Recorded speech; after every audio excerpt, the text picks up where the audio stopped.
the panel that we heard from before lunch with Councilmember Jennings and Supervisor Gore, as well as Rashawn and Casey, and really thinking about, when we think about change, thinking about the upcoming generation, the younger generation. Often, they don't really have a seat at the table. We don't really get to hear what their needs are, what's important to them. And it doesn't mean they're not talking about it. It doesn't mean they're not thinking about it. So I'm really, really excited for this next segment.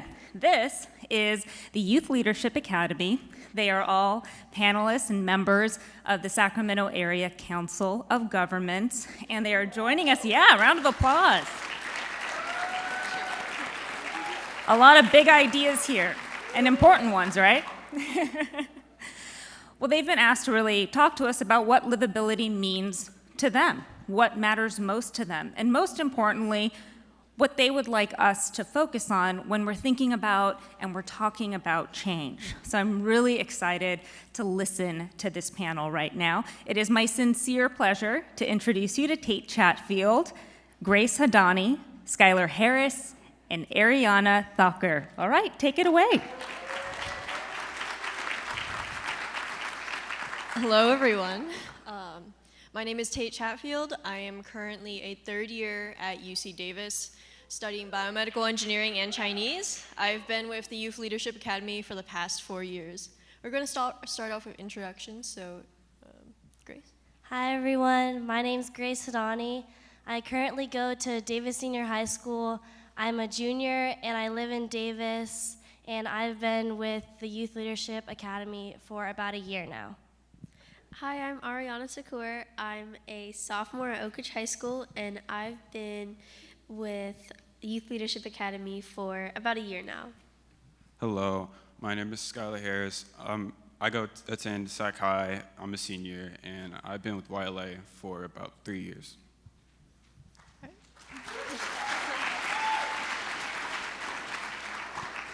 So to get things started, I'd like to ask each of you, when the term livability comes to mind, what do you think of? I guess I'll start off.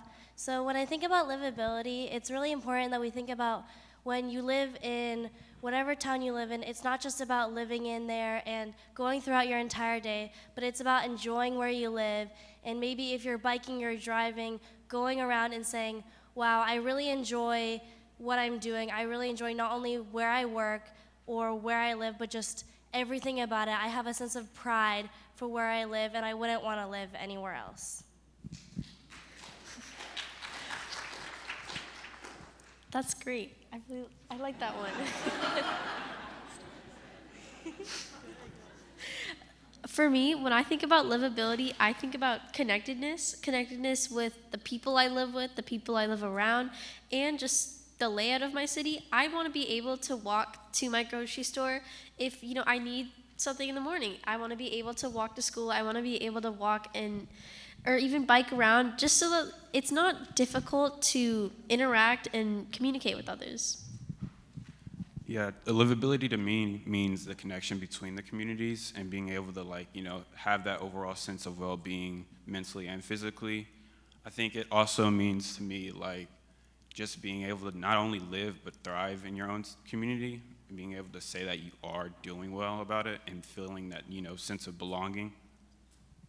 And I think livability for me, especially as a college student now, is being able to have a space where it's not only you going through your day-to-day life, but being able to actually have the space to enjoy life and not just think, oh, I have tests coming up, or oh, I only got 2 hours of sleep last night.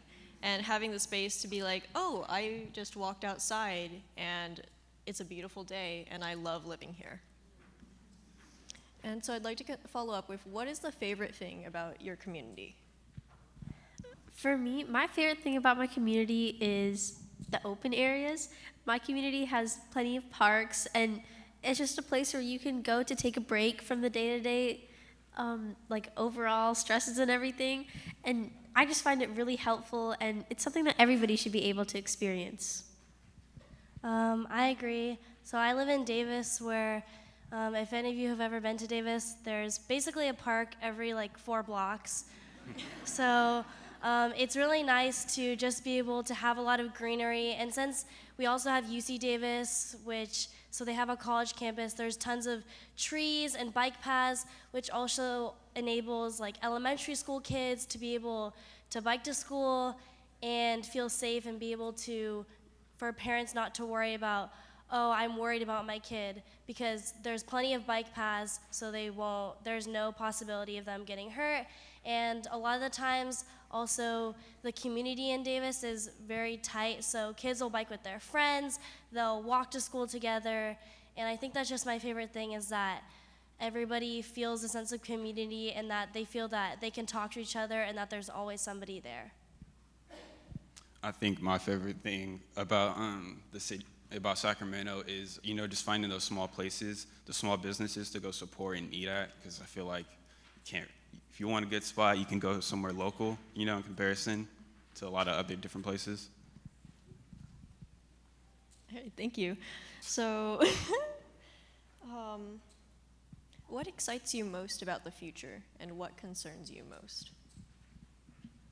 I can start off. I think what excites me most about the future is opportunity, and being able to take that opportunity to grow either in this environment, in this community, or outside and coming back, and looking forward to changing how I want to grow and how I can change others around me.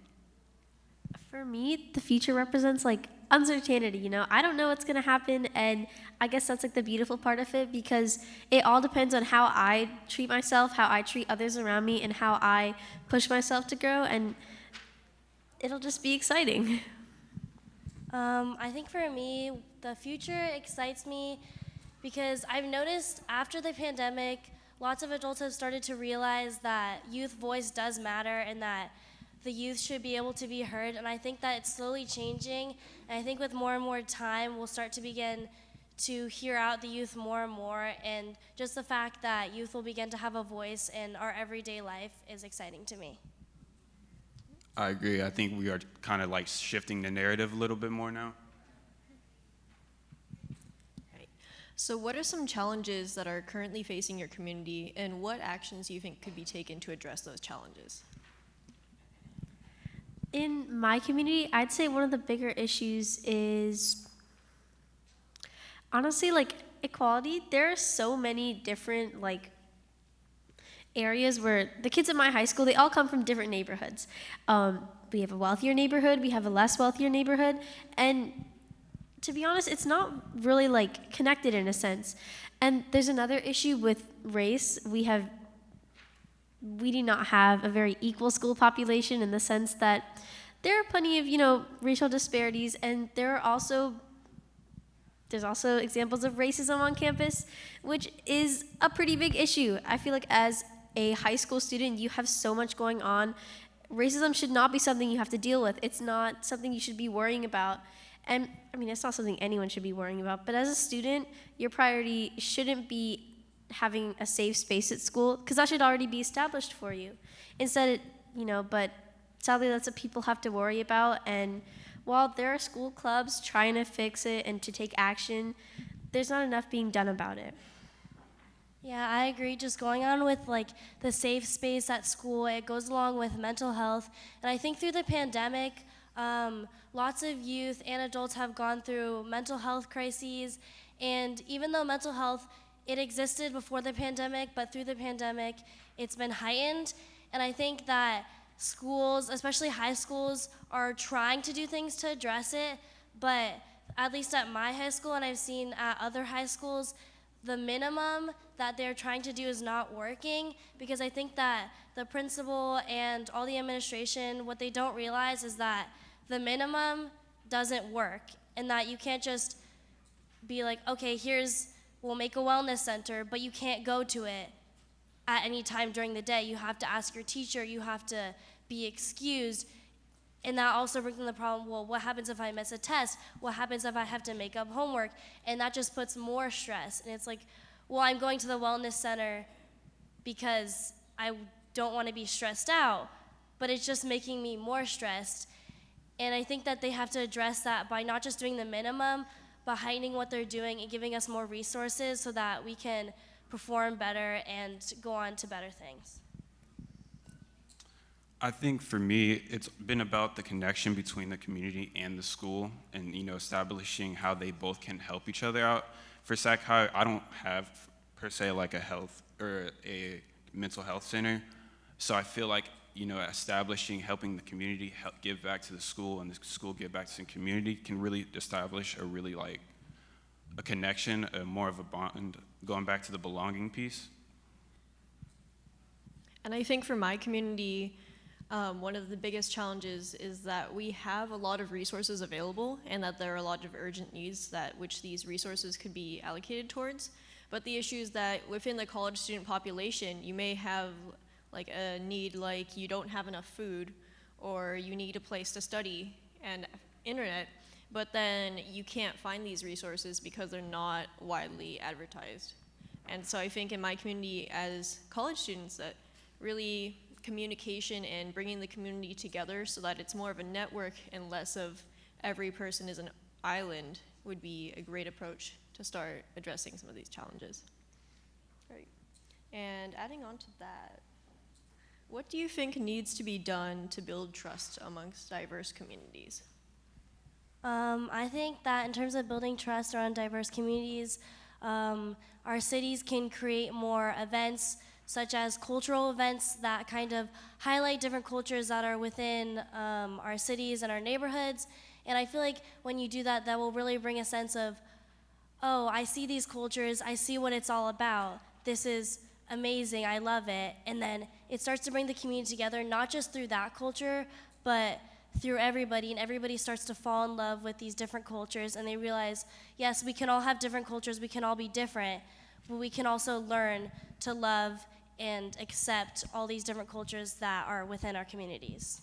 Another thing with that is, so one thing that, to add on to that, like an example, I know the company Intel in the Folsom area, they used to host events, like cultural events, allowing all of their workers from different backgrounds to come and enjoy certain, holiday cultural festivals. And it was honestly really great because people from different cultures would come and learn about a specific culture. They would enjoy it in a respectful, healthy, happy way. And it just was a really good way to bond as a company and as a community. So, maybe more stuff like that. Schools having, cultural days to teach people about other cultures. But then also another thing, with the whole like enjoying other cultures is like stereotyping that you have to be careful of. And there's a difference between enjoying a culture and like appropriating it.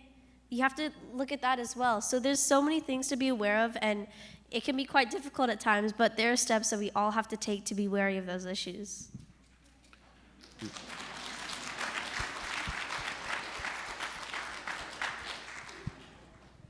Adding on to what both of you guys have said, I think it's exposure and education, normalizing this, like educating about different cultures, normalizing having these diverse communities, and having that be like that vocal point of a community is how diverse it is, how many different like cultures and like backgrounds we have in a community. I think that really what strengthens it, and just acknowledgement and appreciation of it as well.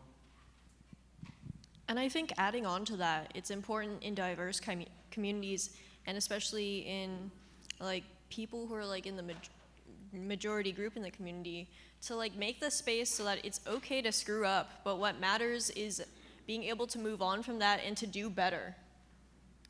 Another thing with that is accepting cultures. Like when I was younger, I did not want to go tell my friends that I was going to be missing school the next day to go celebrate a holiday. I was able to do that yesterday and was able to be happy about what I was doing, but when I was younger, there was like less acceptance. Nobody was like ready to accept that, oh, I'm going to go do something different. It was something that I had to hide, which is not okay at all.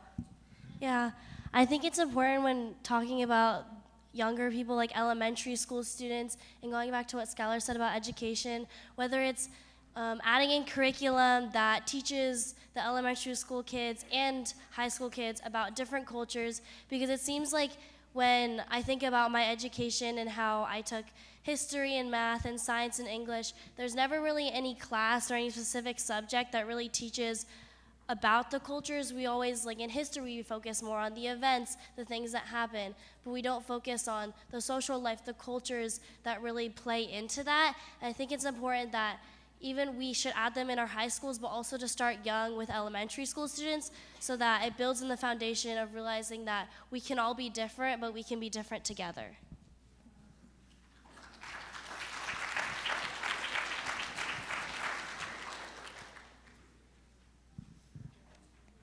I think it's, back to what you were saying about education and just making it a social norm, having it so where, as even when you're so young, it's so normalized that there's no problem with, going and seeing a different culture, different like community. It's already like embedded into it as a social sort of like norm. Yeah.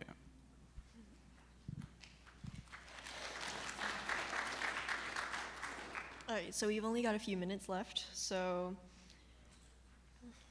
do you feel that your voice is heard and included within your community? I can When start decisions this one. are being made. Okay.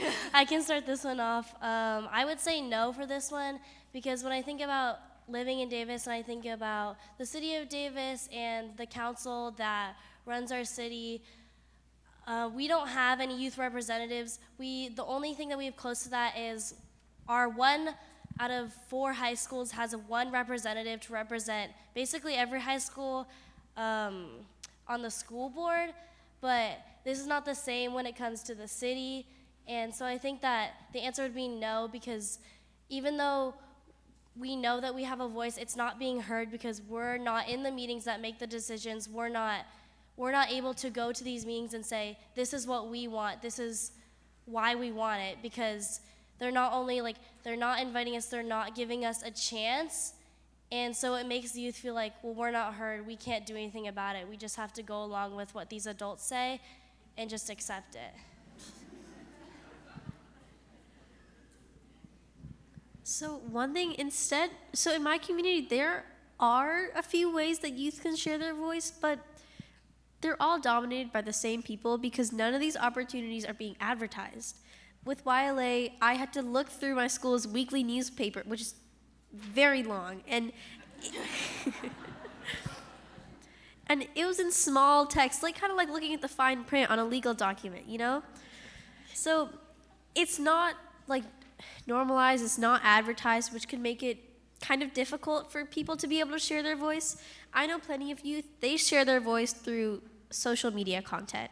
But at times that's not enough because not everybody's on social media. So for me in El Dorado Hills, we need to be able to advertise these opportunities and make sure that there are multiple fresh new voices at, every board meeting, every youth, government association and everything. I agree with that, and I think adding on to it, I think it's not about if they feel heard, it's about if they even have a voice to begin with. Trying to change that and give them that opportunity to advertise it, because I feel like at SACOG, there's no one feels like they can do it unless they're really pushing for it, and I feel like it should be something that's open and that you can take advantage of the opportunity to be able to have your voice heard. Adding on to that, another thing is education. So my school had a mock election where we got, as high schoolers, we got to vote on the same stuff that you guys will. I think on November 4th or the 8th. I'm not really sure, but but then the thing is, no one really knows what we were voting for. So we got to look at we got to choose a senator and a representative for our district, but none of my fellow students knew who those people were because nobody's sharing that information. I mean, it's on the news, but no high schooler regularly watches the morning news. And so, it should be more it should be told to us, and so that way people will, spark an interest, because I won't wake up one day and be I'm gonna start watching the news. I'm gonna start doing that after I'm told what's on the news and why it matters to me. And I think adding on to that point, there's just this general theme of we need to have information accessible, and we need to also have the means to be able to communicate and to bring new people to the table and not just have the same people who are actively looking for these opportunities, actively looking for ways to contribute. Because by having more people at the table, bringing new people in, that's how we get a better community. Yeah, and I think going back to what Ariana said about social media, I think it's important that, through the pandemic, everything's gone online. We all basically have phones, we all use Zoom, we all use our computers for email and pretty much everything. But through the pandemic, a lot of youth have found their voice through posting on Instagram, TikTok, Snapchat, whatever it will be. I think it's important that the people making decisions know that even though these people are posting their voices, they want their voices to be heard, yet the only other people on social media are more youth. And the whole problem is that youth's voices aren't being heard. So youth can hear other youth, but then it's like, where do you go from there? So I think it's important that these people that make decisions realize that people are using social media as an outlet to use their voices and that they should be heard, and that it shouldn't take them having to go out of their way to do something, like to actually go in person, because through what we've learned is that social media can be used, it can be powerful, and that our voice matters through social media, and we should be able to use that to help make decisions.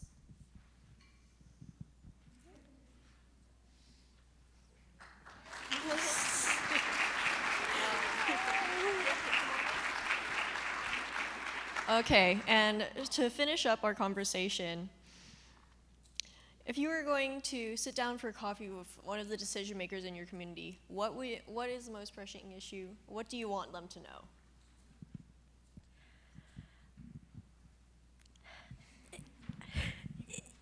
It's difficult to choose just one because there's so many things going on and things that need to be improved.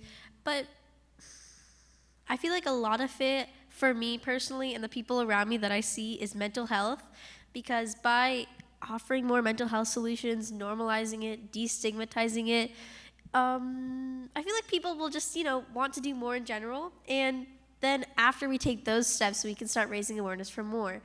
So if I was talking to, the board member, I would want to talk about how unavailable resources can be and how we need to make them more available and how we need to make them more normalized in a community. I agree. I think that mental health is a really important issue. And I think what people don't realize is that mental health existed before the pandemic, but through the pandemic it was heightened. But that doesn't mean that before the pandemic everybody was happy, everybody was fine, because that's not true.